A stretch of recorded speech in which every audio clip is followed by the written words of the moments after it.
दो चार तो बैठे हैं। नमस्कार दोस्तों, गुड इवनिंग। आज हम संविधान के विभिन्न भागों पर चर्चा कर रहे थे, तो संविधान के भाग जो हैं वो ध्यान में रखने हैं। तो संविधान के भाग हम काफ़ी हद तक देख चुके थे और हम दोबारा से एक बार रिपीट कर देते हैं आपको। हम संविधान पर चल रहे थे, संविधान की प्रकृति हमने पढ़ चुके हैं, अब संविधान के भाग देख रहे थे। तो मैंने आपको 17 भाग रिपीट कर दिए थे, लेकिन अब मैं आपको दोबारा से एक बार फिर बता देता हूँ। भाग 1, 2, 3, 4, लेकिन आप बताते चलेंगे तब जाके काम चलेगा। तो आप जल्दी से बताइए, भाग 1 में क्या है और कितने अनुच्छेद हैं। भाग 1 संघ राज्य क्षेत्र से संबंधित है और इसमें 1 से लेकर 4 अनुच्छेद हैं। ये आपको याद रहना चाहिए। इसी में वर्णन है हमारे 28 राज्य और 8 संघ शासित प्रदेश हैं। साथ में दूसरे में एक नए क्षेत्र का जो है सम्मिलित करने का प्रावधान है। अनुच्छेद 3 में जो है नए राज्यों के निर्माण, सीमा नाम में परिवर्तन की बातें हैं। भाग 4 में कहा गया है 2-3 की जो प्रक्रिया है संविधान संशोधन नहीं मानी जाएगी। यानी कि मित्रों आपको ध्यान रखना है कि यानी कि संघ राज्य क्षेत्र से संबंधित जो विषय में परिवर्तन करना है, सामान्य बहुमत से परिवर्तन करना है, ये लचीले संविधान का लक्षण है। ये भी यहीं पर ध्यान रखना है। शशि सैनी जी बोल रहे हैं good evening. Good evening Apurva ji और सभी को मेरा गुड इवनिंग। लेकिन मित्रों जुड़ते रहो ज़्यादा से ज़्यादा, तब जाके काम चलेगा। तो भाग 1 ये है। भाग 2 नागरिकता से संबंधित है। तो बेसिकली इसमें अनुच्छेद हैं 5 से 11, ये नागरिकता से संबंधित है,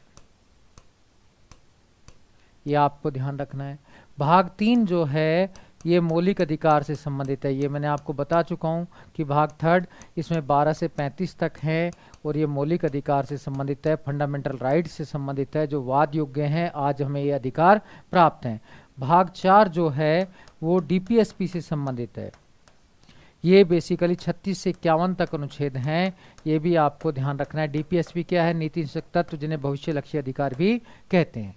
अब मित्रों हम क्या है आगे देखते हैं। भाग 4A जो है वो मौलिक कर्तव्य से संबंधित है। मैंने बताया भी था वर्तमान में मौलिक कर्तव्य 11 हैं और ये 42वें संशोधन अधिनियम द्वारा जोड़े गए थे। यहाँ पर एक ही अनुच्छेद है 51A, ये भी मैंने बताया था मित्रों, याद होगा आपको ये छोटी छोटी बातें। तो अब भाग 5 को आप बताएंगे। देखो कोई बता सकता है तो इसमें से कौन बताएगा कि भाग 5 किससे संबंधित है? Apurva ji good evening. Good evening. Indira Chaudhary ji लिख रही हैं, लेकिन जल्दी से बताओ भाग 5 किससे संबंधित है? केंद्र सरकार से। अनुच्छेद कहाँ से शुरू होंगे? इसमें अनुच्छेद शुरू होंगे 52 से 151 तक हैं।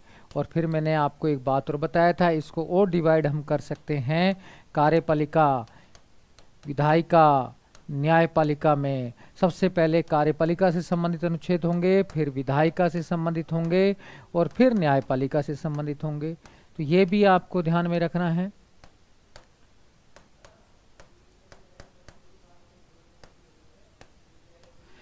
कार्यपालिका में राष्ट्रपति, उपराष्ट्रपति, प्रधानमंत्री, मंत्रिपरिषद ये सभी आएंगे और इसके 52 से लेकर 78 तक जो अनुच्छेद हैं वो कार्यपालिका से संबंधित ही हैं। और विधायिका यानी कि संसद संबंधित अनुच्छेद हैं 79 से 123 तक। अब ये आपको ध्यान रखना है, 123 वाला तो अध्यादेश वाला है कि बेसिकली। और न्यायपालिका यानी कि सर्वोच्च न्यायालय से संबंधित जो अनुच्छेद हैं 124 से 147 हैं। फिर मैंने आपको ये भी बताया था 148 से 51 भी कार्यपालिका से संबंधित है। इसमें कैग का प्रावधान है, नियंत्रक महालेखा परीक्षक का प्रावधान है। तो ये भी आपको पता रहना चाहिए। तो भाग 5 भी आपको याद होगा।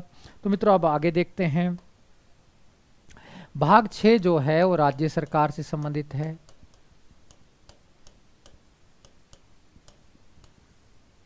राज्य सरकार से इसमें अनुच्छेद कहाँ से शुरू होंगे? 151 तक वहाँ थे 5वें भाग में, तो 152 से 237 तक हैं। इसको भी हम डिवाइड कर सकते हैं। पहले कार्यपालिका वाले हैं, फिर विधायिका वाले हैं, फिर न्यायपालिका वाले हैं।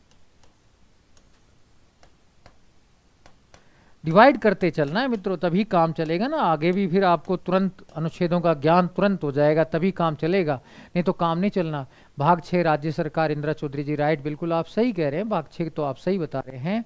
तो बेसिकली बेटा ये आपको ध्यान में रखना है, तभी आपको ज्ञान रखेंगे तभी काम चलेगा। तो कार्यपालिका संबंधित अनुच्छेद कौन से? 152 से 167 तक हैं। और 168 से विधायिका के बारे में 213 तक हैं। बेसिकली विधानसभा और विधान परिषद है तो विधान परिषद के बारे में है। न्यायपालिका में हाई कोर्ट व डिस्ट्रिक्ट कोर्ट है, इसमें दो ही बातें हैं, हाई कोर्ट व डिस्ट्रिक्ट कोर्ट। तो इसके बारे में प्रावधान 214 से 237 तक हैं। ये भी आपको ध्यान में रहना चाहिए। तो आपको दिखाई दे रहा होगा, बिल्कुल सही है, तो आप बिल्कुल सही कह रहे हैं। तो ये सारी चीज़ें आपको पता रहनी चाहिए। अब आगे मित्र आते हैं कि 7वें भाग में क्या है। 7वां भाग मैंने बताया था कि बेसिकली जब 26 जनवरी 1950 को जब हमारा संविधान बना था, तब उस समय हमारा जितना भी भारतीय क्षेत्र है वो राज्य और संघ शासित प्रदेश में ना बटकर ABCD में बटा हुआ था। तो ये ABCD में जो भारतीय क्षेत्र का विभाजन किया गया था ये 7वें भाग में था, लेकिन इसे 7वें संशोधन अधिनियम द्वारा लैप्स कर दिया गया, निरसित कर दिया गया 1956 में। तो इसमें एक ही अनुच्छेद था 238 जो आज निरसित पड़ा है, खाली पड़ा है, ये आपको ध्यान में रखना है। ये निरसित है, खाली है, आप डायरेक्ट में देखेंगे तो ये सारा क्लियर हो जाएगा। तो ये तो आपको ध्यान में रखना है। आगे बेटा जो है इसमें भाग 8 है, भाग 8 भी आपको बता देते हैं। ये केंद्र शासित प्रदेश से संबंधित है। दिल्ली, पांडिचेरी, अंडमान निकोबार, चंडीगढ़, इनके बारे में है। इसमें जो अनुच्छेद हैं 239 से 242 हैं। अब ये तो आपको क्लियर होना चाहिए। इसके बाद भाग 9, भाग 9 मैंने आपको कल बताया था। भाग 9 स्थानीय स्वशासन के बारे में है और इसको फिर मैंने 3 भागों में बांटा भी था। तो मित्रों आप बांट के बताएंगे तो फिर देखते हैं कौन बता सकता है आप में से। लाइव क्लास तो जितना ज़्यादा शेयर करेंगे तभी कुछ होगा। तो बताइए कि बेसिकली भाग 9 में क्या है। पंचायती राज, नगर पालिका। पंचायती राज तो सिंपली जो है वो 9 में ही है और इससे संबंधित अनुच्छेद हैं 243 A से O तक हैं। और जो शहरी स्थानीय स्वशासन है वो 9 A में है, 9 A में है। इससे संबंधित अनुच्छेद तो 243 है, उसके सब भाग हैं 243 P से लेकर ZG तक हैं। ये आपको ध्यान रखना है। 9 B जो है वो सहकारिता से संबंधित है। ये अभी जोड़ा गया था 97वें संशोधन नियम द्वारा 2012 में। इससे संबंधित जो अनुच्छेद हैं ZH से लेकर ZT तक हैं, सहकारिता से संबंधित है। ये कब जोड़ा गया था? 97वें संशोधन अधिनियम 2012 में। ये आपको ध्यान रखना है। तो इसमें तो आपको कन्फ्यूजन होना नहीं है। अब कंफ्यूज होंगे तो फिर आपको बहुत दिक्कत होगी। तो ये सारी चीज़ें पता रहनी चाहिए।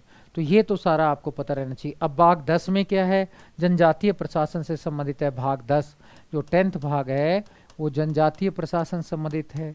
इसमें भी एक ही अनुच्छेद है 244, लेकिन इसमें 5वीं अनुसूची 6ठी अनुसूची वाले क्षेत्र आएंगे। ये भी आपको ध्यान में रखना है। और मैंने आपको ये भी बताया था 5वीं 6ठी अनुसूची में परिवर्तन सामान्य बहुमत से होता है, इसे संविधान संशोधन नहीं माना जाता। तो ये सारी चीज़ें आपको क्लियर होनी चाहिए। तो अब मित्रों ये 10 भाग तो आपको इजली वे में याद हो गए होंगे। अब लेकिन आप बता नहीं रहे हैं, मेरे को दिक्कत ये आ रही है कि भाग 11, 12, 13 बताइए। देखो कौन बताएगा? पूर्वा शर्मा जी। सर प्लीज़ थोड़ा धीरे पढ़ाओ। बेटा मैं रिपीट कर रहा हूँ, पढ़ा नहीं रहा ना, मैंने कल बता दिया ना, कल पूरा पढ़ाया था ना आपको मैंने, ठीक है ना? तो मैंने कल बेटा पूरा बताया था, आज तो मैं रिपीट कर रहा हूँ। कल 17 भाग तक मैंने बताए थे, आप पता नहीं कहाँ थे। मैं तो और धीरे पढ़ा देता हूँ, मेरे को क्या जाना है। लो भाई भाग 11 में क्या है? भाग 11 में मैंने बताया था कल, भाग 11, 12, 13 जो है ये केंद्र राज्य संबंध से संबंधित है। इसमें केंद्र राज्य संबंध वाले प्रावधान है। मोदी और गहलोत जी के कैसे संबंध है ये, तो ये आपको ध्यान रखना है। दीपक कुमार झाकड़ जी पूछ रहे हैं टीएसपी एरिया क्या है? टीएसपी ट्राइबल सब प्लान जनजातीय उपयोजना। एक्चुअली क्या है, विद्यार्थी समिति का गठन किया गया था, तो उसके आधार पर 1973 में टीएसपी योजना शुरू की गई थी और ये जनजातीय क्षेत्रों में लागू होती है। इसके तहत जनजातीय लोगों को विशेष अधिकार दिए जाते हैं ताकि वो अपने जो संस्कृति है उसकी रक्षा कर सके, अपनी संस्कृति के अनुरूप अपने अधिकारों की रक्षा कर सके और रोजगार वगैरह सारे संस्कृति के अनुरूप ही कर सकें। अब भाग 11 में केंद्र राज्य विधायी व प्रशासनिक संबंध हैं। केंद्र राज्य विधायी व प्रशासनिक संबंध हैं और ये कहाँ से शुरू होगा, अब आप बताएंगे ना। मैंने कल भी बताया था 245 से, क्योंकि 10वां 244 में खत्म हुआ, 245 से 263 तक है। बिल्कुल राइट। कई बच्चे अच्छा बता रहे हैं। भाग 12 केंद्र राज्य वित्तीय संबंध से संबंधित है, वित्तीय संबंध से संबंधित है। इसके अनुच्छेद कहाँ से शुरू होंगे, 264 से, 264 से 300 ए तक हैं। और 300 ए में क्या है, मैंने कल बताया था कि बेसिकली इसमें जो है कि कानूनी अधिकार है, संपत्ति का कानूनी अधिकार है। संपत्ति के अधिकार की चर्चा की गई है। संपत्ति का अधिकार पहले मौलिक अधिकार था, लेकिन आज ये कानूनी अधिकार है, जिसकी प्रावधान 12वें भाग में। कोई पूछे संपत्ति का अधिकार कहाँ है, तो 12वें भाग में 300 ए अनुच्छेद के तहत है। ये आपको ध्यान में रखना है। Very good. तो आपने सही बताया। प्रहलाद रार जी बोल रहे हैं, गुरुजी प्रणाम स्वीकार करो। प्रणाम है भाई, आपका स्वीकार किया, मेरा पूरा पूरा आशीर्वाद है। लेकिन ये बता दो, बस ये कृपा कर दो मेरे साथ, और कुछ नहीं है। मैं आप कुछ नहीं चाहता आप मित्रों, बस इतना चाहता हूँ आप ज़्यादा से ज़्यादा बता दो। तो वित्तीय संबंध आपको ध्यान है, मैंने बताया था कल, जीएसटी वाला प्रावधान भी यही है, टैक्सों का विभाजन भी इसमें ही है, किसमें केंद्र की कितनी हिस्सेदारी होगी कर में, ये सारे प्रावधान इसी में है। तो ये सारी बातें ध्यान रखनी है। भाग 13 में है केंद्र राज्य व्यापार वाणिज्य संबंध, केंद्र राज्य व्यापार वाणिज्य संबंध। तो ये भाग 13 में है कि केंद्र राज्य के मध्य व्यापार कैसे होगा, एक राज्य से दूसरे राज्य में जाएंगे तो व्यापार में कैसे लागू करेंगे, ये सारी बातें। तो बेसिकली ये ध्यान रखना है, केंद्र राज्य व्यापार वाणिज्य संबंध 301 से 307 तक प्रावधान है। तो ये आपको ध्यान रखना है। तो ये दीपक कुमार धाकड़ जी पूछ रहे हैं 300 ए में क्या है। 300 ए में बेटा संपत्ति का अधिकार है। तो बिल्कुल सही कहा है कि ये बेसिकली 44वें संशोधन नियम द्वारा इधर जोड़ा गया था। पहले ये मौलिक अधिकार में था, तो आपको ध्यान रखना चाहिए। अनुच्छेद 31 में था, 19(च) में था, दो जगह था मौलिक अधिकार में। अब वहाँ से बिल्कुल निकाल दिया गया है और अब ये भाग 12 में कानूनी अधिकार के रूप में है। तो ये आपको ध्यान रखना है। तो मित्रों ये सारे 13 भाग तो आपको क्लियर हो गए होंगे, और मैं थोड़ा तेज इसलिए बता रहा हूँ 17 तक, क्योंकि बेटा मैंने कल आपको बताए थे। लेकिन कल आप क्लास में नहीं जुड़े कुछ लोग, लेकिन मैं चाह रहा हूँ आप ज़्यादा से ज़्यादा जुड़ेंगे तो मैं अपने आप धीरे कर दूंगा। मैं तो क्लास को आप जैसे कहेंगे वैसे चलाऊंगा, लेकिन मूल है कि छोटी बातें हैं वो याद तो रहनी चाहिए ना हमें। चलिए अब 13 तक के बाद मैं 14वां भाग 15वां भाग बताता हूँ।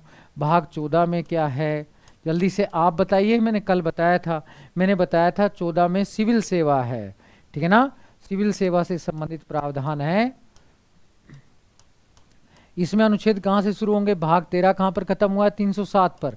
तो ये 308 से 323 तक जो अनुच्छेद हैं वो सिविल सेवा के बारे में। इसी में यूपीएससी, आरपीएससी, आईएएस, आईपीएस अधिकारियों का, आरएएस अधिकारियों का, इनकी नियुक्ति कैसे होगी, इसके बारे में इनकी कितना कार्यकाल होगा, सारी चर्चा इसी में की गई है। यूपीएससी आरपीएससी के गठन की चर्चा अनुच्छेद 315 में है। इनके जो कर्मचारी हैं, अधिकारी हैं, मेंबर हैं, सदस्य हैं, उनकी नियुक्ति कैसे होगी, ये 316 में दे रखा है। उनकी आयु वगैरह, जैसे यूपीएससी में 65 वर्ष की आयु तक नियुक्त होते हैं, 6 वर्ष या 65 वर्ष की आयु में, और आरपीएससी वगैरह में जितने भी स्टेट कमीशन है उसमें 6 वर्ष या 62 वर्ष की आयु है। तो ये भी आपको ध्यान रखना है। तो सिविल सर्विसेज, अक्षय गौड़ बिल्कुल सही बोला आपने, बहुत वेरी गुड। शशि सनी जी बोल रहे हैं मैं नहीं थी, कोई बात नहीं बेटा, आज तो आगे हो ना, तो कोई बात नहीं, कल नहीं आए थे आज आ गए तो आपका वेलकम है। मैं इसलिए दोबारा रिपीट भी कर रहा हूँ आपके लिए। तो आप आराम से देख लो बेटा, कोई चीज़ नहीं आए तो आप पूछ भी सकते हैं। बहुत अच्छा है, आप इंटेलिजेंट हैं, मुझे मालूम है, आप कवर भी कर लेंगे। तो ये आपको ध्यान रखना है। 308 से 323 तक है, और UPSC, RPSC, IAS, IPS, RAS का प्रावधान इसी में। अब सिंपली कोई पूछे यूपीएससी किस भाग में है, और तो आप आसानी से बता सकते हैं आईएएस, आरएएस का प्रावधान किस भाग में है। तो ये सारी बातें आपको वैसे भी बेटा पता रहनी चाहिए। तो आप जैसे इंटेलिजेंट बच्चों के सामने ये सारी बातें क्लियर होनी चाहिए। अक्षय गौर जी बिल्कुल सही है, गुड मॉर्निंग, गुड इवनिंग सबको, मेरा गुड इवनिंग। तो अब आगे देखते हैं 16वां भाग। 16वां भाग एग्जाम की दृष्टि से बेटा इंपॉर्टेंट है, तो थोड़ा सा ध्यान से देखना है 16वें को, 17वें को, क्योंकि इसमें से क्वेश्चन करंट अफेयर से रिलेटेड भी आ जाता है। तो मैं आपको बता देता हूँ भाग 15 पहले तो चर्चा करते हैं भाग 15 पर। भाग 15 निर्वाचन, चुनाव से संबंधित है।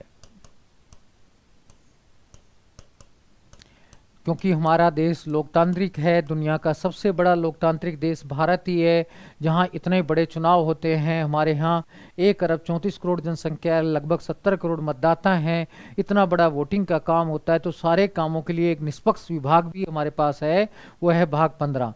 ये कहाँ से शुरू होगा? 324। कहाँ पर खत्म होगा? 329, यहाँ तक है। इसमें क्या है, हमारे यहाँ स्वतंत्र व निष्पक्ष चुनाव के लिए 324 में ही प्रावधान किया गया है कि एक निर्वाचन आयोग होगा। तो हमारे यहाँ केंद्र में एक निर्वाचन आयोग है, तो बेसिकली जिसमें 3 सदस्य आज होते हैं। 93 के बाद पहले 1 सदस्य था, अब 3 सदस्य ही है, जो 6 वर्ष या 65 वर्ष की आयु तक के लिए नियुक्त होते हैं, राष्ट्रपति उन्हें नियुक्त करता है। वो हमारे यहाँ स्वतंत्र व निष्पक्ष चुनाव कराते हैं। और हमारे यहाँ स्वतंत्र व निष्पक्ष चुनाव के लिए क्या है? एक चुनाव आयोग है, जिसकी चर्चा किसमें की गई है? अनुच्छेद 324 में की गई है। अब मित्रों ये ध्यान रखना है, 324 में ये लिखा है कि भारत में स्वतंत्र व निष्पक्ष चुनाव कराने के लिए कि बेसिकली एक निर्वाचन आयोग होगा जो चुनावों का स्वतंत्र निष्पक्ष संचालन करेगा। तो 324 में बेसिकली निर्वाचन आयोग की चर्चा है, तो ये आपको ध्यान रखना है। 325 में मतदाता सूची की है, 326 में मताधिकार से रिलेटेड है। और हमारे यहाँ आपको पता है मताधिकार की आयु 18 वर्ष है, जो 61वें संशोधन द्वारा की गई थी। 18 वर्ष है, पहले 21 वर्ष थी, अब 61वें संशोधन अधिनियम द्वारा इसे कितना कर दिया गया? 18 वर्ष कर दिया गया। तो ये भी आपको ध्यान रखना है। ये 326 में है, यस मताधिकार होगा, वोटिंग की आयु क्या होगी, ये बेसिकली 1826 में कहा गया है। तो ये अनुच्छेद भी थोड़ा सा ध्यान रखेंगे, अति उत्तम होगा। आगे मैं डिटेल में बताऊंगा, आप डर मत जाना, लेकिन आप बेसिक ज्ञान बेटा देखते रहना। तो ये बेसिक ज्ञान आपको पता रहना चाहिए। Very good. तो आप ये देखते रहेंगे तो बहुत अच्छा रहेगा। चुनाव आयोग 324 बिल्कुल सही बोल रहे हैं, इंदिरा जी भी सही बोल रहे हैं, अक्षय गौड़ जी भी, शशि सैनी जी भी, अपूर्वा शर्मा जी भी। वेरी गुड बेटा। तो ये बातें बेटा थोड़ा सा आप लोगों को ध्यान रखना है कि सारा निर्वाचन, अब तो वैसे भी चुनाव के बारे में बिना चुनाव के तो गाड़ी चलती नहीं है।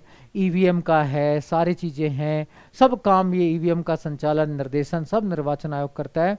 तो हम ईवीएम भी पढ़ेंगे, हमारे यहाँ मतदान के प्रकार भी पढ़ेंगे, सारी बातें आगे डिटेल में पढ़ेंगे। लेकिन आप इतना तो ध्यान रखें कि इस निर्वाचन चुनाव की चर्चा संविधान के 15वें भाग में की गई है, तो हमारा काफ़ी हद तक विकास हो जाएगा। तो ये तो बेटा ध्यान रखना है। अब आते हैं हम भाग 16 पर। भाग 16 में क्या है तो बता सकते हैं, जो बच्चे कल जुड़े हुए थे वो तो आसानी से बता सकते हैं ना कि भाग 16 किससे संबंधित है। कोई बताएगा आप में से? देखो मैं इंतजार करता हूँ। पाली से प्रणाम गुरुजी, धनराज जी बिल्कुल आपको प्रणाम, मेरा प्रणाम आपका स्वीकार करता हूँ।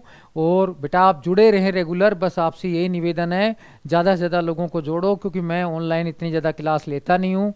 मैं तो आपके सामने पहली बार उपस्थित हुआ हूँ, तो मैं चाहता ये हूँ कि आप ज़्यादा लोग जुड़ेंगे तो बेटा मैं रेगुलर रखूँगा क्लास भी। और आप कोई देखेगा नहीं तो फिर मैं तो ऑफलाइन का टीचर ज़्यादा हूँ, तो मैं तो ऑफलाइन ही पढ़ाता हूँ। ये 8x8 का कमरा मुझे ज़्यादा पसंद भी नहीं आता, लेकिन फिर भी मैं आप लोगों के लिए आया हूँ। लेकिन आप लोग देखने हैं ज़्यादा से ज़्यादा। तो ये सारा भाग 16 है पिछड़े वर्गों का लोकसभा व राज्य विधानसभा में आरक्षण। पिछड़े वर्गों का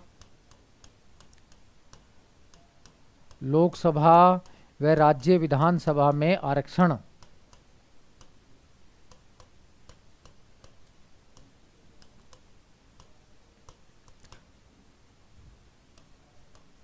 आरक्षण से संबंधित है, यानी कि लोकसभा राज्य विधानसभा में SC ST की जो सीटें हैं उसकी चर्चा ये भाग 16 में की गई है। इसमें कितने अनुच्छेद हैं? 330 से 342 तक हैं। तो इसमें महत्वपूर्ण अनुच्छेद भी आपको ध्यान में रखने हैं। 330 तो लोकसभा के बारे में है कि लोकसभा में SC ST का आरक्षण रहेगा। 331 में जो है 2 एंग्लो इंडियन सदस्यों के मनोनयन का प्रावधान है। अभी मैं बता दूंगा, आप कंफ्यूज होंगे, ये 2 एंग्लो इंडियन के बारे में। 330 में SC ST का लोकसभा के बारे में है, ये ध्यान रखना है, ठीक है ना। अब आपको सिंपल सा ध्यान, अगर लोकसभा में महिलाओं को आरक्षण देना है तो कौन से अनुच्छेद में परिवर्तन करना होगा? 330 में। तो ये आपको ध्यान रखना है। फिर मैंने कल मित्रों आपको एक बात बताई थी, याद हो तो आपको, मैंने कहा था 104 संशोधन अधिनियम 2020 में पारित किया गया, जिसमें कहा गया कि SC ST का आरक्षण तो बढ़ा दिया गया, साथ में एंग्लो इंडियन के आरक्षण को बढ़ाने की बात नहीं की गई। तो अब ये अनुच्छेद थोड़ा सा निष्क्रिय होता दिखाई दे रहा है। कौन सा? 331 वाला, क्योंकि एंग्लो इंडियन के जब मनोनीत ही नहीं होंगे, इनका आरक्षण ही नहीं मिलेगा, तो ये अपने आप निष्क्रिय हो जाएगा।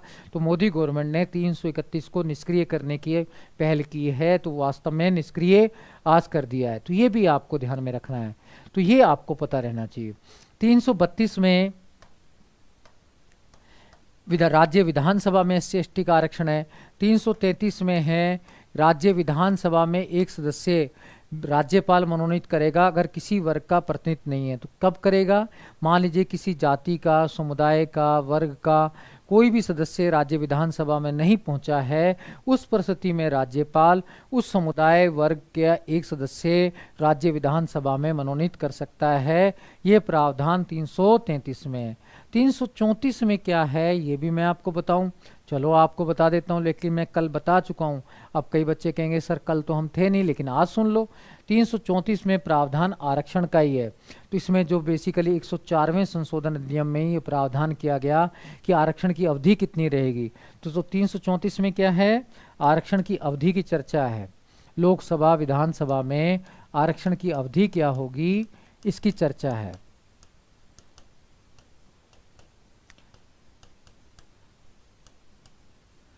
तो बेसिकली अभी 104वें संशोधन अधिनियम द्वारा आरक्षण की अवधि 70 वर्ष से बढ़ाकर 80 वर्ष कर दी गई। यानी कि अगर सरल शब्दों में कहें, अब आरक्षण 2030 तक लागू होगा। पहले था 2020 तक लागू होगा, 70 वर्ष का मतलब 80 वर्ष का मतलब क्या है? 2030 तक लागू होगा। तो ये आपको ध्यान में रखना है। तो ये 334 में है आरक्षण की अवधि। अब इसके बाद 338 नंबर अनुच्छेद भी इम्पोर्टेंट है, जिसमें SC ST आयोग के बारे में प्रावधान है। अब आपसे पूछे SC ST आयोग का प्रावधान किस अनुच्छेद में है, तो ये 338 में है। पहले ये संयुक्त आयोग था, अब इसे अलग अलग कर दिया गया है। अब SC आयोग अलग है, ST आयोग अलग है, ये भी थोड़ा ध्यान रखना है। 340 में जो क्या प्रावधान है वो भी इम्पोर्टेंट अनुच्छेद में बता देता हूँ। 3 और ध्यान रख लेना, 340, 341 और 342, ये 3 और आपको पता रहने चाहिए मित्रों। थोड़ा थोड़ा सा पता रहना चाहिए, लेकिन आप तो बस देखने में। अब मैंने कल बताया था, कोई बता सकता है आप में से? दीपक कुमार धाकड़ जी, हाँ बिल्कुल सही है, आप बताओ। अक्षय गौड़ जी, रिमूव बेटा नहीं, उसको वैकेंट कर देते हैं, निष्क्रिय कर देते हैं। अक्षय गौड़ जी पूछ रहे हैं क्या रिमूव हो गया है ना? रिमूव बेटा नहीं होता, निष्क्रिय कर दिया गया है। तो अगर भाई अब आगे 10 साल नहीं बढ़ाएगा, लेकिन अगली गवर्नमेंट कोई संशोधन अधिनियम लेके आएगी, अब वो क्या करती है उसी समय पता चलेगा। अब 10 साल तक तो नहीं मिलेगा, ठीक है ना? तो आगे क्या होता है, आगे जोड़ती है, मान लीजिए सरकार ही बदल जाती है, तो तब उस परिस्थिति में देखते हैं तब क्या होता है, तब उसमें क्या प्रावधान रखा जाता है। 340 में पिछड़ा वर्ग आयोग है।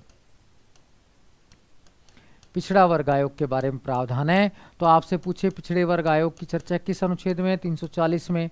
तो ये संवैधानिक है, क्योंकि संविधान में जिस आयोग की चर्चा होती है वो संवैधानिक होता है, और जिस आयोग की संविधान में चर्चा नहीं होती है, कानून के द्वारा मान्यता दी गई होती है, वो कानूनी आयोग होता है। ये बात भी बहुत इंपॉर्टेंट है, आप ध्यान रखना। संवैधानिक आयोग कौन सा होता है? जिसकी चर्चा संविधान में दी गई हो, किसी अनुच्छेद में दी गई हो, किसी भाग में दी हो। जैसे पिछड़ा वर्ग आयोग, SC ST आयोग, ये संवैधानिक आयोग हैं। जबकि सूचना आयोग क्या है? एक कानूनी आयोग है, क्योंकि उसकी चर्चा संविधान में नहीं है। महिला आयोग की भी चर्चा संविधान में नहीं है, वो भी कानूनी आयोग है। तो ये भी आपको थोड़ा ध्यान रखना है। 341 में प्रावधान है कि राष्ट्रपति किसी भी निम्न जाति को अनुसूचित जाति घोषित कर सकता है। किसी भी निम्न जाति को अनुसूचित जाति घोषित कर सकता है। तो बेसिकली अनुसूचित जाति SC की घोषणा से संबंधित है। तो और 342 में प्रावधान है राष्ट्रपति किसी भी जनजाति को अनुसूचित जाति घोषित कर सकता है। अनुसूचित जाति का मतलब है ST घोषित कर सकता है, किसी भी जनजाति को घोषित करेगा, ट्राइब को, ठीक है ना? तो ये अनुसूचित जाति ST से संबंधित है। राष्ट्रपति किसी भी जनजाति को ST घोषित कर सकता है। तो 342 अनुच्छेद है। अब ये छोटे छोटे अनुच्छेद हैं मित्रों, तो ये ध्यान रखने हैं आपको। जब तक आप ध्यान नहीं रखेंगे तब तक काम नहीं चलेगा। तो आपको ये सारी बातें पता रहेंगी तो आप अच्छे से करेंगे। तो ये आपको पता रहना चाहिए। अब भाग 17 मैं आपको बता देता हूँ, फिर 17 के बाद 18, 19, 20 भी हम करेंगे, लेकिन भागना मत, नहीं तो फिर बाद में दिक्कत आएगी। भाग 17,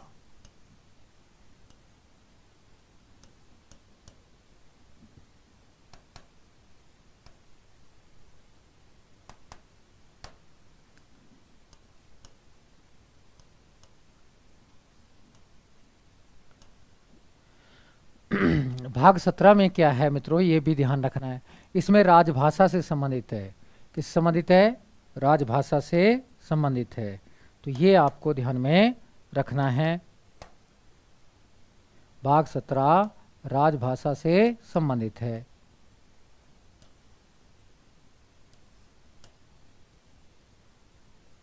राजभाषा से संबंधित है भाग 17। तो राजभाषा से संबंधित है तो आपको ये ध्यान में रखना है कि राजभाषा से संबंधित है। तो ये राजभाषा से संबंधित है।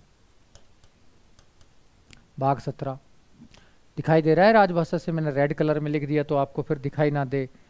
तो राजभाषा से संबंधित है। तो इसमें कहाँ से अनुच्छेद शुरू होंगे? पहले तो भाग 16 कहाँ पर खत्म हुआ? 342 पर। तो ये 343 से शुरू होगा, 351 तक है। ये आपको ध्यान रखना है। भाग 17 343 से 351 तक है। तो ये आपको पता रहना चाहिए।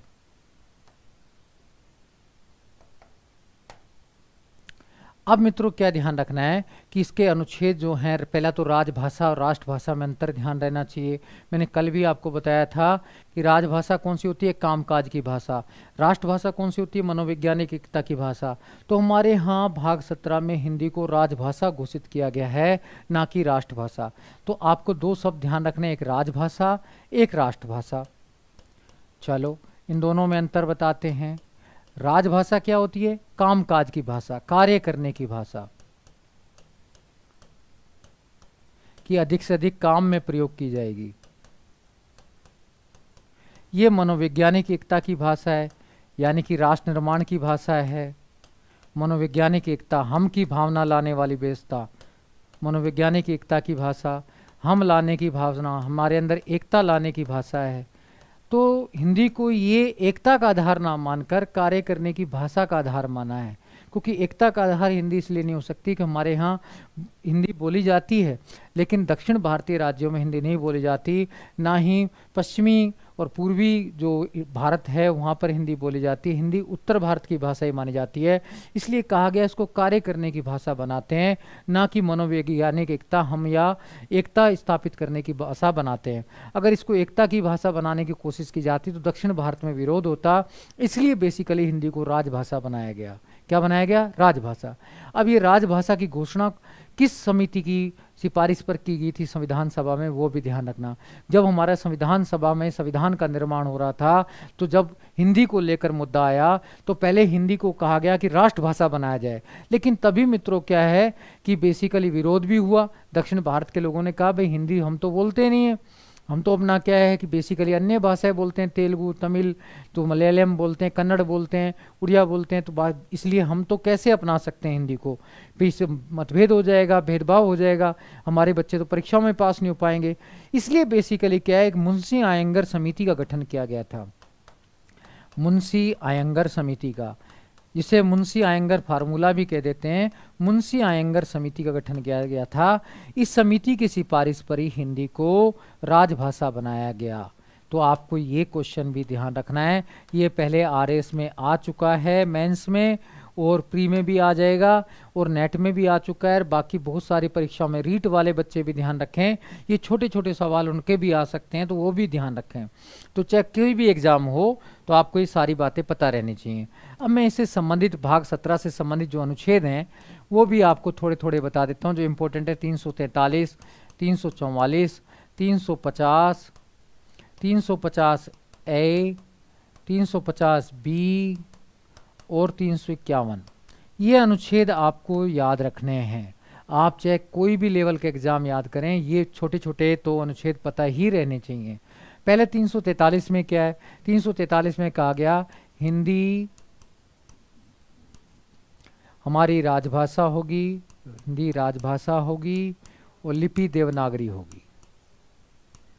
अब आपसे पूछे लिपि देवनागरी होगी, ये प्रावधान कहाँ पर है, कौन से भाग में है, कौन से अनुच्छेद में? तो भाग 17 में है, अनुच्छेद 343 में। हिंदी हमारी राजभाषा होगी, ये कौन से भाग में, कौन से अनुच्छेद में? तो 343 अनुच्छेद में, भाग 17 में है। 344 में राजभाषा आयोग का प्रावधान है। ये राजभाषा आयोग बेसिकली हिंदी को बढ़ावा देने का काम करता है, केंद्रीय स्तर पर इसकी स्थापना होती है। तो बेसिकली 344 में राजभाषा आयोग का प्रावधान है, ये आपको ध्यान रखना है। 350 में क्या कहा गया? इसमें बहुत ही अच्छी बात है मित्रों, ये हर नागरिक के लिए इम्पोर्टेंट है। आप भी कभी किसी अधिकारी से मिलने जाएं तो ये आपको ध्यान में रखना है। 18 क्वेश्चन और लेवल 5 का रहेगा। बेटा देखो, एग्जाम का लेवल तो वो ध्यान रखता है, आपको अपना लेवल बढ़ाना है। तो आप जितना ज़्यादा लेवल अपना बढ़ाएंगे उतना आपका विकास होगा अक्षय जी। तो आप अपना लेवल बढ़ाते रहें। तो आप बहुत अच्छा देख रहे हैं, तो बहुत अच्छी बात है। अब 350 को सुन लीजिए। अशोक सैनी जी जुड़ गए हैं, ठीक है ना? अशोक सैनी जी भी पूछ रहे हैं अक्षय जी भाई क्या मीन है? मीन कुछ नहीं है बेटा, ये जो बता रहे हैं वो आप ध्यान रखना।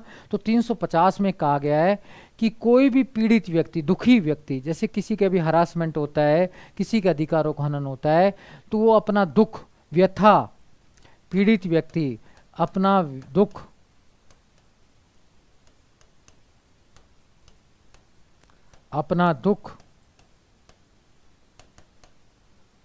या व्यथा किसी भी भाषा में व्यक्त कर सकता है, किसी भी भाषा में व्यक्त कर सकता है। कोई भी अधिकारी उससे ये नहीं कहेगा हिंदी में लिख के लाओ, ये ध्यान रखना। मान लीजिए कोई व्यक्ति पीड़ित है, अब वो थाने में जाए, अब थानेदार उससे कहे हिंदी में लिख के ला, अब वो हिंदी में लिखने कहाँ जाए? तो ये बेसिकली राम राम गुरुजी, लोकेंद्र जी बोल रहे हैं। बिल्कुल लोकेंद्र मीना जी, आपको राम राम, सबको मेरी राम राम। लेकिन आप बेटा शेयर ज़्यादा कीजिए, सादा लोगों को जोड़िए तो ज़्यादा बेटर रहेगा। तो पीड़ित व्यक्ति अपनी व्यथा, दुख किसी भी भाषा में व्यक्त कर सकता है। तो ये 350 में, तो थानेदार हो, चाहे तहसीलदार हो, चाहे कलेक्टर हो, उसे हिंदी इंग्लिश में लिखने के लिए बाध्य नहीं कर सकता। अब कई बार ऐसा भी, आज तो ग्लोबल युग है, चाहे हम चले जाएँ, मान लीजिए सिंपल, या कोई साउथ का व्यक्ति राजस्थान आता है और आने के बाद उसके साथ कोई हादसा हो जाता है, अब वो थाने या तहसील में जाता है तो वो अपना तेलुगु में लेटर लिखता है। अब थानेदार कहता है हिंदी में लिख के लाओ, वो बेचारा पहले ही परेशान है, अब हिंदी में लिखवाने किससे जाए, वो तो किसी को जानता ही नहीं है। तो जिस भी भाषा में, तो थानेदार का कर्तव्य है, तहसीलदार का कर्तव्य है कि उसको वो ट्रांसलेट करे और समझने की कोशिश करे, उस पीड़ित व्यक्ति को बाध्य ना करे। तो ये बेसिकली छोटी छोटी बातें ध्यान रखनी है। 350 ए में क्या है वो भी आपको ध्यान रखना चाहिए, तो मैं आपको वो भी बता देता हूं। 350 ए में क्या है? 350 तो मैंने बता दिया। 350 ए, 350 ए में है कि प्रारंभिक शिक्षा मातृभाषा में दी जाएगी। प्रारंभिक शिक्षा मातृभाषा में दी जाएगी, मातृभाषा में दी जाएगी। तो वास्तव में ये ध्यान में रखना है, इसमें ये प्रावधान है कि 350 ए में कि प्रारंभिक शिक्षा मातृभाषा में दी जाए, जहाँ तक संभव हो उसकी जो मदर टंग है, जिसमें उसका लालन पोषण हुआ है, उसी भाषा में अगर प्रारंभिक शिक्षा देंगे तो विकास ज़्यादा होगा, वो बच्चा आसानी से सारी बातें समझ पाएगा। तो ये आपको ध्यान में रखना है। 350 बी में क्या है वो भी आपको पता रहना चाहिए मित्रों, वो भी बता देता हूँ। 350 बी में है अल्पसंख्यक भाषाओं के लिए एक विशेष अधिकारी होगा। भाई अल्पसंख्यक जो भाषाएं, क्योंकि हमारे यहाँ तो बहुत सारी भाषाएं बोली जाती हैं, आपको पता है 8वीं अनुसूची में 22 भाषाएं, और भी भाषाएं बहुत सारी हैं जिनको अभी मान्यता भी नहीं मिली है, राजस्थानी भाषा को भी मान्यता नहीं मिली है। तो अल्पसंख्यक भाषाओं की रक्षा करने का काम, की रक्षा के लिए एक अधिकारी की नियुक्ति की जाएगी। ये 350 बी में प्रावधान है, एक अधिकारी नियुक्त किया जाएगा। तो बेसिकली इसका काम होगा जितनी भी हमारी अल्पसंख्यक भाषाएं हैं जो लुप्त होती जा रही हैं या जो कम बोली जाती हैं उनका भी संरक्षण हो, क्योंकि बेटा संस्कृति के हर तत्व का महत्व रहता है। कि एक बहुत बड़े वैज्ञानिक थे मेलिनोस्की, वो कहते थे संस्कृति का कोई भी तत्व निष्क्रिय नहीं होता, बिना काम के नहीं होता, उसकी कोई ना कोई उपयोगिता रहती है तो ही बना हुआ है। जैसे सिंपल कोविड काल ने शो भी कर दिया कि पहले हम पूर्वजों की बात नहीं मानते थे, भौतिकता की बात करते थे, बाहर का खाना खाते थे, घर का खाना तक बंद कर दिया था। अब कोविड ने स्पष्ट कर दिया घर के खाने की वैल्यू ज़्यादा है और घर रहना भी ज़रूरी है, घर वालों से प्रेम करना भी ज़रूरी है। ओम RDS क्लासेज गुरु जी को प्रणाम, प्रणाम, बहुत बहुत प्रणाम आपको भी। तो ये सबको मेरा प्रणाम। तो ये आपको ध्यान रखना है। अब 351 क्या है, में प्रावधान क्या है, ये भी ध्यान रखते हैं। 351 में केंद्र सरकार को निर्देश दिया गया है को हिंदी को बढ़ावा देने का काम करेगा। तो ये बात आपको ध्यान में रखनी चाहिए। तो 351 में क्या प्रावधान है कि केंद्र सरकार हिंदी को बढ़ावा देने का कार्य करेगी। केंद्र सरकार हिंदी भाषा को बढ़ावा देने का काम करेगी। तो ये बेटा छोटी छोटी बातें हैं, तो ये आपको ध्यान में रखना है, तो इसमें गड़बड़ नहीं करना। बढ़ावा देने का कार्य करेगी।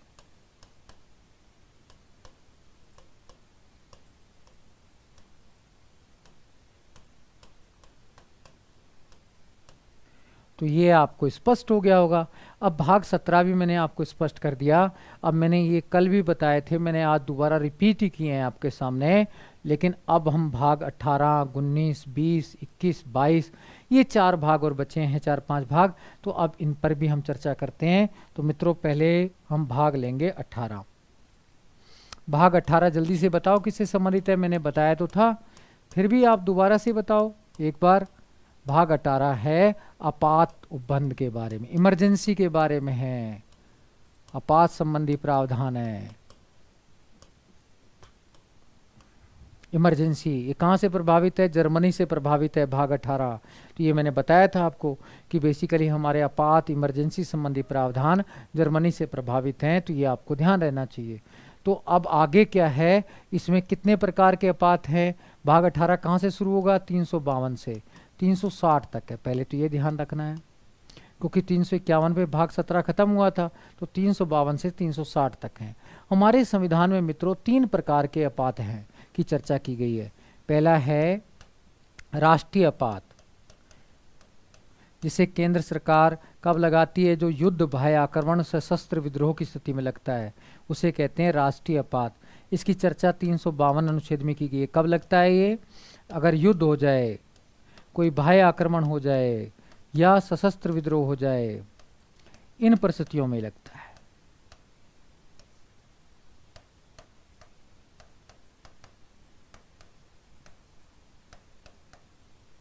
ये अभी तक 3 बार ही लगा है ऐसा, ठीक है ना।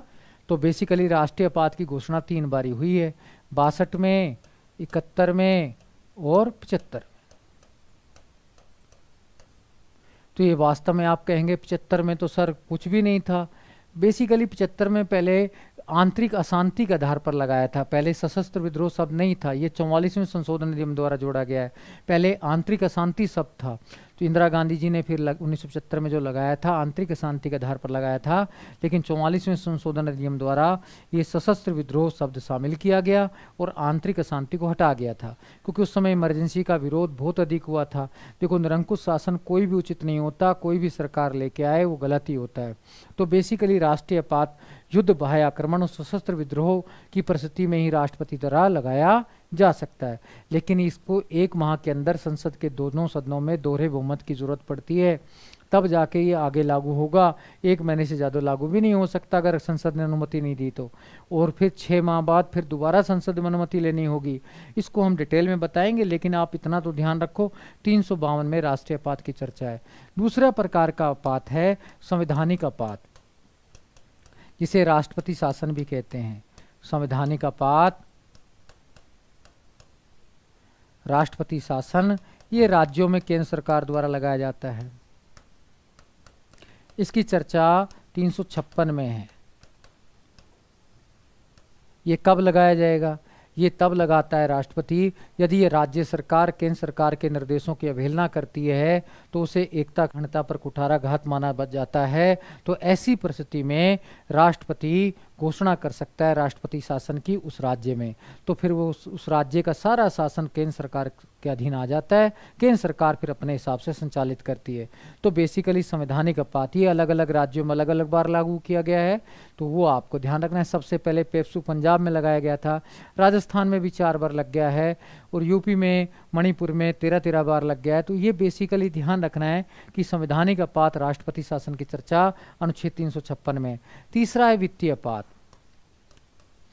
यदि धन का संकट पैदा हो जाए तो उस परिस्थिति में केंद्र सरकार या राष्ट्रपति वित्तीय आपात की घोषणा कर सकते हैं। इसकी चर्चा 360 में की गई है। तो वास्तव में संकट की स्थिति पैदा हो जाए वित्तीय की, तब वित्तीय आपात लगाया जा सकता है। लेकिन ये अच्छी बात है कि हमारे यहाँ अब तक एक बार भी वित्तीय आपात की घोषणा नहीं हुई है। तो ये सारी बातें तो आपको पता रहनी चाहिए। तो मित्रों, भाग 18 में ध्यान रखना है आपको क्या कि पहला तो ये किससे प्रभावित है कि भाई जर्मनी से प्रभावित है। अनुच्छेद कहाँ से कहाँ तक है, 352 से 360 है। इसमें 3 प्रकार के आपात की चर्चा है। पहला राष्ट्रीय आपात है जिसकी चर्चा अनुच्छेद 352 में की गई है। ये कब लगाया जाता है, युद्ध बाह्य आक्रमण सशस्त्र विद्रोह की स्थिति में लगाया जाता है। वैसे ये 3 बार ही लगाया, 62 में, 71 में, 75 में। तो ये आपको ध्यान रखना है। दूसरा संवैधानिक आपात या राष्ट्रपति शासन है। ये राज्यों में लगाया जाता है यदि राज्य सरकार केंद्र सरकार की अवहेलना करती है या राज्य सरकार अपना बहुमत खो देती है, तो उस परिस्थिति में राष्ट्रपति उस राज्य में राष्ट्रपति शासन लागू कर सकता है। इसकी चर्चा 356 में है। ये सबसे पहले पेप्सू पंजाब में लगाया गया, फिर मणिपुर उत्तर प्रदेश में काफ़ी बार लागू किया चुका है, राजस्थान में भी 4 बार लागू हो चुका है। तो बेसिकली ये राष्ट्रपति शासन तो सिंपली एकता अखंडता को बनाए रखने का प्रावधान है। तो ये तो अनेकों राज्यों में अनेकों बार लग चुका है। अब तीसरा है वित्तीय आपात। वित्तीय आपात कब लाया जा सकता है, तब लाया जा सकता है अगर वित्तीय संकट की स्थिति उत्पन्न हो जाए, अगर हमारे यहाँ धन संबंधी कोई समस्या उत्पन्न हो जाए। इसे भी राष्ट्रपति की घोषणा द्वारा ही लाया जा सकता है। लेकिन इसमें प्रावधान है कि 2 माह के अंदर की संसद की अनुमति लेनी होगी दोहरे बहुमत से दोनों सदनों में। लेकिन ये बहुत टिपिकल प्रोसेस होता है, इसलिए टिपिकल रखा गया है। कोई भी राष्ट्रपति प्रधानमंत्री ये बिना मतलब जनता को परेशान करने के लिए ना लाए, सब काम हमारे यहाँ लोकतांत्रिक तरीके से हो। वित्तीय आपात की घोषणा हमारे यहाँ एक बार भी नहीं हुई है। अब इसमें होता क्या है वित्तीय आपात में? वित्तीय आपात में केंद्रीय कर्मचारियों के वेतनमान में कटौती हो सकती है, यहाँ तक कि न्यायाधीशों के वेतनमान में भी कटौती हो सकती है। केंद्र सरकार राज्य सरकार को आर्थिक सहायता देने में भी कटौती कर सकती है। तो सिंपल सा है, सारा वित्त फिर केंद्र सरकार अपने अनुसार संचालित करती है। तो भाग 18 के बाद भाग 19, 20, 21, 22 की भी मित्रों चर्चा करते हैं। पहले भाग 19 की चर्चा करते हैं। भाग 19, भाग 19 की चर्चा करें।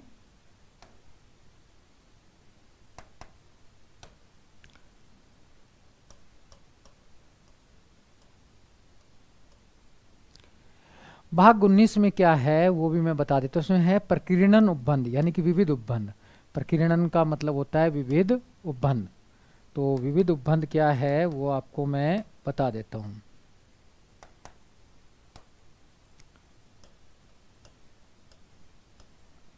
प्रकीर्णन उपबंध,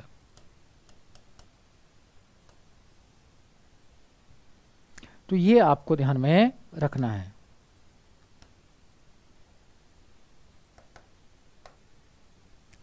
इसकी चर्चा प्रकीर्णन यानी कि विविध प्रकार के उपबंध। एक्चुअली क्या है, हमारा संविधान दुनिया का सबसे बड़ा संविधान है, इसलिए अनेक बार क्या है जो छोटे छोटे प्रावधान रह गए थे उसको अनुच्छेद 19 में डाल दिया, भाग 19 में डाल दिया। इसमें अनुच्छेद हैं 361 से लेकर 367 तक हैं। ये आपको ध्यान में रखना है, 361 से लेकर 367 तक हैं। तो बेसिकली ये आपको ध्यान रखना है, 361 से 367 तक हैं। अब इसमें एक बात और ध्यान रखनी है मित्रों कि इसमें सारे अनुच्छेद आपको याद करने की जरूरत नहीं है। इसमें 2 इंपॉर्टेंट अनुच्छेद है, मैं दोनों की चर्चा कर देता हूं क्योंककि बाकी भाग में आपको कुछ भी याद करने की जरूरत नहीं है। पहला तो है अनुच्छेद 361 और दूसरा है 365। मैं पहले 361 के बारे में बता देता हूं। अनुच्छेद 361 में राष्ट्रपति व राज्यपाल को संरक्षण दिया गया है। राष्ट्रपति व राज्यपाल को संरक्षण दिया गया है। संरक्षण संबंधी प्रावधान है, संरक्षण सुरक्षा। अब आप कहेंगे राष्ट्रपति और राज्यपाल को संरक्षण क्यों दिया गया है, मैं अभी आपको बता देता हूं।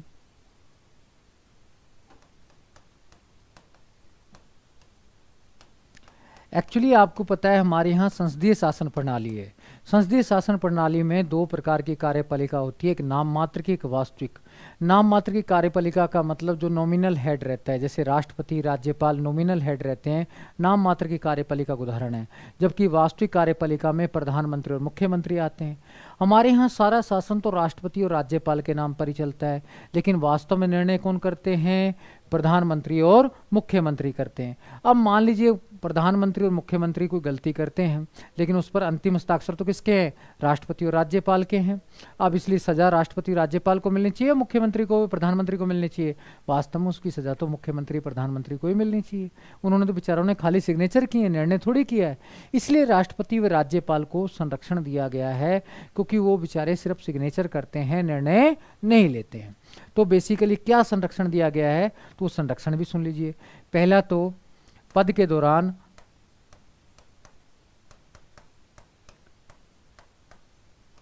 उन पर कोई दांडिक कार्रवाई नहीं की जाएगी,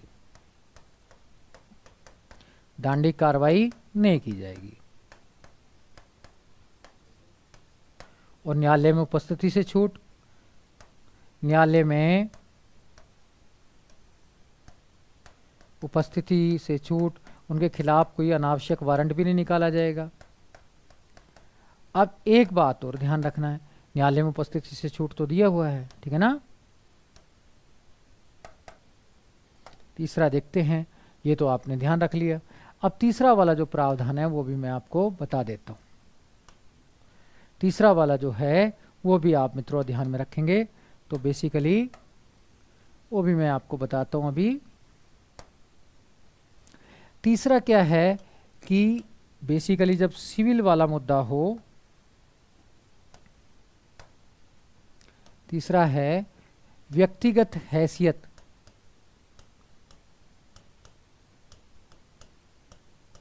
या सिविल मामलों में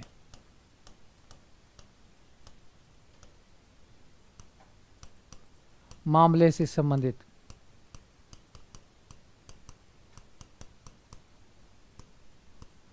मुकदमा है, तो कार्रवाई की जा सकती है, कार्रवाई की जा सकती है।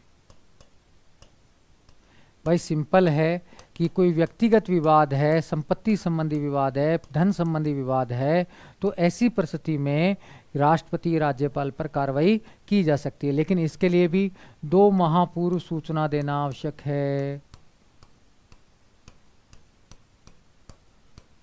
और जो व्यक्ति ऐसा वाद लाएगा उसकी पूरी डिटेलिंग भी आवश्यक है। 2 माह पूर्व सूचना देंगे, और जो व्यक्ति लाएगा तो उसकी पूरा विवरण भी होगा, उसको अपना विवरण भी देना होगा, तभी कहीं ना कहीं सारा मसला लाया जा सकेगा। तो बेसिकली राष्ट्रपति राज्यपाल को संरक्षण दिया गया 361 के तहत कि उन पर कोई भी आपराधिक मुकदमा नहीं लाया जाएगा, न्यायालय में उपस्थित होने के लिए नहीं कहा जाएगा। लेकिन व्यक्तिगत हैसियत से या कोई संपत्ति संबंधी विवाद है तो मुकदमा लाया जा सकता है, उसमें भी 2 माह पूर्व सूचना देना आवश्यक है।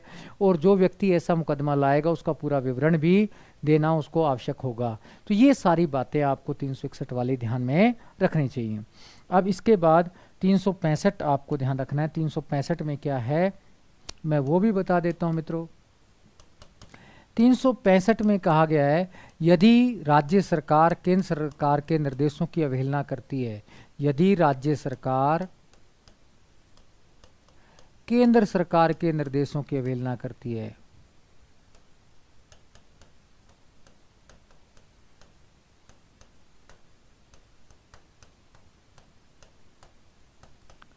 निर्देशों की अवहेलना करती है,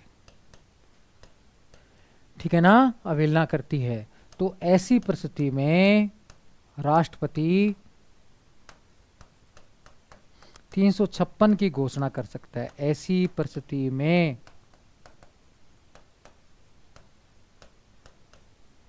राष्ट्रपति 356 की, यानी कि राष्ट्रपति शासन की घोषणा कर सकता है।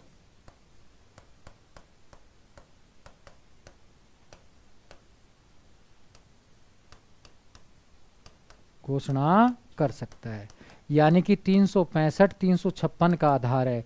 कई बार ये क्वेश्चन भी पूछते हैं कि 356 से जुड़ा हुआ अनुच्छेद कौन सा है, तो वो 365 है मित्रों। ये आपको बार बार ध्यान रखना होगा, ये भी बहुत एग्जामों में आ चुका है। तो आप ज़्यादा से ज़्यादा देखेंगे विकास ढाका जी, सर ब्लैक बोर्ड को कलर सही नहीं आ रहा। बेटा ब्लैक बोर्ड का कलर तो अब तो सही आना चाहिए, तो दिख रहा है, अब तो बेटर दिख रहा है बेटा। फिर भी कोई दिक्कत आए तो दोबारा उसको सही, बीच में रेड कलर नहीं दिख रहा होगा आपको, अब तो येलो तो चमकता है दूर से, तो सारा दिखना चाहिए। तो ये आपको ध्यान रखना है। फिर भी बेटा एक बार क्या है, 365 नंबर आप चाहे तो नेट से ही इसको चेक कर लेना एक बार, और चाहे तो आप अपनी बुक या डायरेक्ट से चेक करना, तो बहुत अच्छा होगा। तो ये आपको ध्यान में रखना है। अब ये सारी बातें 365 वाला ध्यान रखना बेसिक ये है कि 356 का आधार कौन सा है, 365 है। 356 से कौन सा अनुच्छेद जुड़ा हुआ है, 365 जुड़ा हुआ है। तो ये बातें तो ध्यान रखनी चाहिए। अब बेटा हम आते हैं भाग 20 पर। किस पर आते हैं, भाग 20 पर। तो भाग 20 की भी चर्चा करते हैं। भाग 20 में है संविधान संशोधन प्रक्रिया। संविधान संशोधन प्रक्रिया, संविधान संशोधन प्रक्रिया। इसमें बेटा एक ही अनुच्छेद है 368, यानी कि हमारे यहाँ 105 संविधान संशोधन अधिनियम पारित की जा चुके हैं। तो बेसिकली उसके लिए प्रक्रिया क्या है संविधान में संशोधन की, तो हमारे यहाँ दो प्रकार की प्रक्रिया है।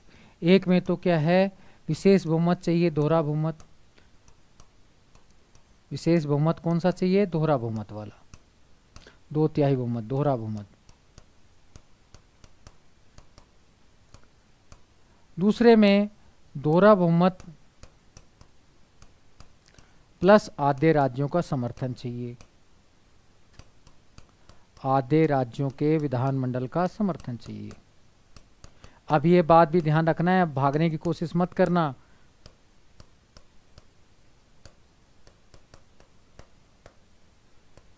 अगर हम इसको देखें तो यहाँ से विशेष बहुमत शब्द को ही हटा दें तो ज़्यादा बेटर रहेगा।